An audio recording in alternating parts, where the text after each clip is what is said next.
بسم اللہ الرحمن الرحیم۔ Welcome to knowledge of Quran and اسلام۔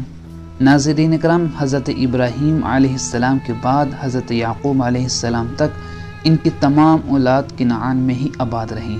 پھر جب حضرت یوسف علیہ السلام اپنے بھائیوں کی حسد کی وجہ سے بظاہر غلام بن کر مصر میں تشریف لائے، یہاں حق تعالی نے ان کو بڑا عروج عطا فرمایا۔ جب کنعان میں سخت قحط پڑا تب یعقوب علیہ السلام اور ان کی ساری اولاد مصر میں آ گئے۔ ان سب کو اللہ تعالی نے بہت زیادہ بڑھایا اور چند صدیوں میں مصر میں ان کے لاکھوں آدمی ہو گئے، اور اس عرصے میں وہاں بنی اسرائیلیوں کا بہت زیادہ دبدبہ ہو گیا۔ پھر جب حضرت یوسف علیہ السلام کا انتقال ہو گیا اور ان کے زمانے کے فرعون اور اس کے ساتھیوں کا بھی انتقال ہو گیا تو ملک مصر میں بد نظمی پیدا ہو گئی۔ ولید بن مصعب جو حضرت سیدنا موسیٰ علیہ السلام کے زمانے کا فرعون ہے، یہ شہری اصفہان کا ایک غریب آدمی تھا۔ جب اس پر بہت زیادہ قرض ہو گیا تو اصفہان سے بھاگ کر ملک شام پہنچ گیا، لیکن وہاں کوئی اس کو ذریعہ معاش نہ ملا۔ تب یہ روزی کی تلاش میں مصر میں آیا۔ یہاں اس نے دیکھا کہ گاؤں میں تربوز بہت سستے بکتے ہیں اور شہر میں بہت مہنگے۔ دل میں سوچا کہ نفع بخش تجارت ہے، چنانچہ اس نے گاؤں سے بہت سارے تربوز خریدے، مگر جب شہر کی طرف چلا تو راستے میں محصول لینے والوں نے کئی جگہ اس سے محصول لیا۔ بازار آتے آتے صرف اس کے پاس ایک تربوز بچا، باقی سب محصول میں چلے گئے۔ یہ سمجھ گیا کہ اس ملک میں کوئی شاہی انتظام نہیں، جو چاہے حاکم بن کر مال حاصل کرے۔ اس وقت مصر میں کوئی وبائی بیماری تھی اور لوگ بہت زیادہ مر رہے تھے۔ یہ قبرستان میں بیٹھ گیا اور کہا کہ میں شاہی افسر ہوں اور مردوں پر ٹیکس لگا ہے، فی مردہ مجھے 5 درہم دو اور دفن کر دو۔ اس بہانے سے چند روز میں اس نے بہت زیادہ مال جمع کر لیا۔ اتفاقاً ایک روز کوئی بڑا آدمی دفن کے لیے لایا گیا۔ اس نے اس کے وارثوں سے روپے پیسے مانگے۔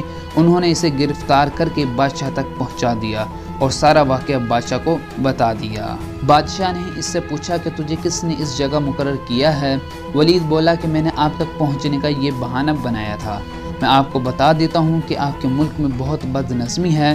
میں نے 3 مہینے کے عرصے میں ظلماً اتنا مال جمع کر لیا، آپ خیال کر سکتے ہیں کہ دوسرے حکام کیا کچھ نہ کرتے ہوں گے۔ یہ کہہ کر وہ سارا مال بادشاہ کے سامنے ڈال دیا اور کہا کہ اگر آپ انتظام میرے سپرد کر دیں تو میں آپ کا ملک درست کر دوں گا۔ بادشاہ کو اس کی یہ بات بہت پسند آئی اور اسے کوئی معمولی سا عہدہ دے دیا۔ ولید نے وہ طریقہ اختیار کیا جس سے بادشاہ بھی خوش رہا اور رعایا بھی۔ رفتہ رفتہ یہ تمام لشکر کا افسر بنا دیا گیا اور ملک کا انتظام اچھا ہو گیا۔ جب مصر کا بادشاہ مرا تو رعایا نے ولید کو تخت پر بٹھا دیا۔ اس نے تخت پر بیٹھتے ہی اعلان کیا کہ لوگ مجھے سجدہ کیا کریں۔